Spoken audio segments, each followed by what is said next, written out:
Friends, آج کی video میں خوش آمدید۔ آج ہم بات کریں گے اس ٹائم پر جو درجہ حرارت ہے اس کا پولینیشن کے عمل کے اوپر جو امپیکٹ ہے اس کے حوالے سے۔ تو سب سے پہلے میں آپ کو بتاتا چلوں کہ ابھی سرد موسم جیسے ہی ختم ہوا ہے تو فوری جو ہے وہ گرمی سٹارٹ ہو گئی ہے اور درجہ حرارت جو ہے وہ ایکسیڈ کر گیا ہے 25 سے 29 تک دن کے ٹائم میں جو چلا جاتا ہے اور دھوپ پر بیٹھنا جو ہے وہ پاسبل نہیں ہوتا۔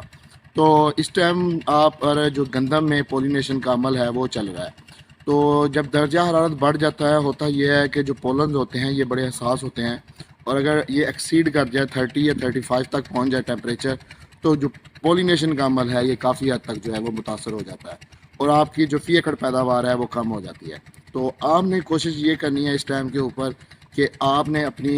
جو فیلڈ ہے اس کو بھی کسی ٹونے کی جو ہے وہ سپرے کرنی ہے، کسی امائنو ایسڈ کی سپرے کرنی ہے، کسی کراپ سپلیمنٹ کی سپرے کرنی ہے۔ تو جیسا کہ میں اب آپ کو ایک سٹا دکھاؤں گا، اس میں آپ کو واضح طور پر پولنز نظر آ رہے ہیں اور پولینیشن کا عمل جو ہے وہ اس ٹائم پر یہ فروری کا 2nd ویک چل رہا ہے اور عروج پر ہے جو گندم جو ہے اگیتی لگی ہے اس کے اندر۔ تو یہ میں ابھی آپ کو ایک سٹا دکھا رہا ہوں اس ویڈیو کے اندر، تو اس میں آپ دیکھیں گے کہ پولینیشن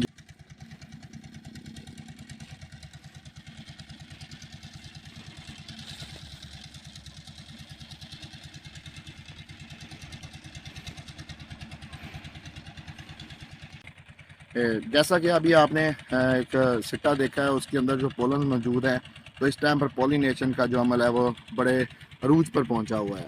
تو آپ نے کوشش یہ کرنی ہے کہ اس ٹائم پر اپنی کراپ کو جو ہے نا سپرے سے احتیاط کروانی ہے، کیونکہ یہ پولنز جب گر جاتے ہیں تو آپ کے سٹے جو ہیں وہ خالی رہ جاتے ہیں اور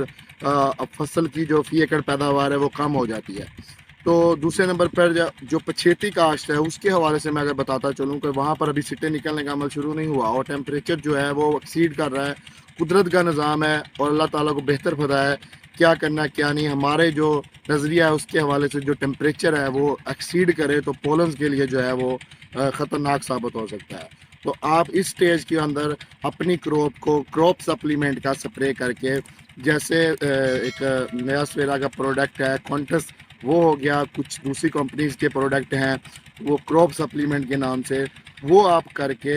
اپنی فی ایکڑ پیداوار کو بڑھا سکتے ہیں اور اپنی فصل کو اسٹریس سے بچا سکتے ہیں اور اپنے جو پولینیشن کا عمل ہو رہا ہے اس کو آگے بڑھا سکتے ہیں۔ تو انشاءاللہ تعالیٰ اگلی ویڈیو کے ساتھ حاضر ہوں گے، تب تک کے لیے اجازت دیجیے، شکریہ۔